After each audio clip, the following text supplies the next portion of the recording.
नागपुर में ऑस्ट्रेलिया विपक्ष द्वितीय टी20 मैच रे कोहली प्रदर्शन किसी खास नथिला। टीम इंडिया को जितिया 91 रन लक्ष्य थिला बेले विराट कोहली मात्र 11 रन कर आउट होइथिले। तबे एही मैच चलथिया बेले एक अद्भुत दृश्य देखिया को मिलिथिला, जतेबेले कि किछि प्रशंसक विराट कोहली और हर्षल पटेल को देखि आरसीबी और स्लोगन देथिले।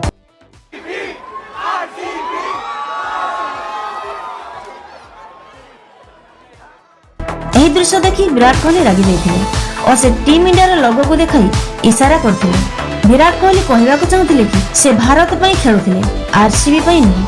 कोहली एही मैच पूर्व ऑस्ट्रेलिया विपक्ष प्रथम टी20 मैच रे मध्ये किसी खास प्रदर्शन करनथिले, जतेबेले कि ऑस्ट्रेलिया विपक्ष कोहली ट्रैक रेकर्ड मजबूत रहिछि।